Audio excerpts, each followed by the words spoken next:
আমি রেডি হয়ে বেরিয়ে পড়েছি। আজকে আমার এক নন্নাসের বাড়িতে বিপদনাশিনী পুজো। তো হ্যালো এভরিওয়ান, কেমন আছো তোমরা সবাই? আমি ভালো আছি। আমি তনুশ্রী তোমাদের সাথে এখন কথা বলছি। তো যেতে যেতে রাস্তার মধ্যে এগুলো পড়েছে, কি নামে বলো তো জানি না। আগে আমরা ভান্ডিয়া, তারপর ল্যাংড়া এসবে বলতাম। স্কুল জীবনে কত যে এগুলো পরিষ্কার করতে হয়েছে তার হিসাব নেই। তো কথা বলতে বলতে চলে এসেছি। তো এদিকে ঠাকুর প্রণাম করতে গিয়ে দেখি ফল কাটাকাটি চলছে। মা বড় মা আরও আগে এসে পড়েছে। আর এখানে সাজানো হচ্ছে পূর্ণপত্রের থাল।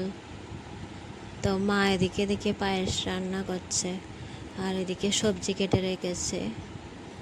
আর ফল কাটাকাটিও মোটামুটি কমপ্লিট। এবার শুধু ঘরে ঢুকিয়ে সাজানো হবে। তো পুরোহিত মশাই পুজোতে বসে গেছে। তো আমরা বতিরাও বসে বসে দেখছি ধূপকাঠি মোমবাতি এগুলো জ্বালানো হচ্ছে। তো এদিকে যজ্ঞ চলছে। তো যজ্ঞ শেষে পুজো করা পুরো কমপ্লিট। তো এখন বতিদেরকে সিঁদুর, টাকি, পান সুপারি সব দেওয়া হচ্ছে। তো প্রসাদও খাওয়া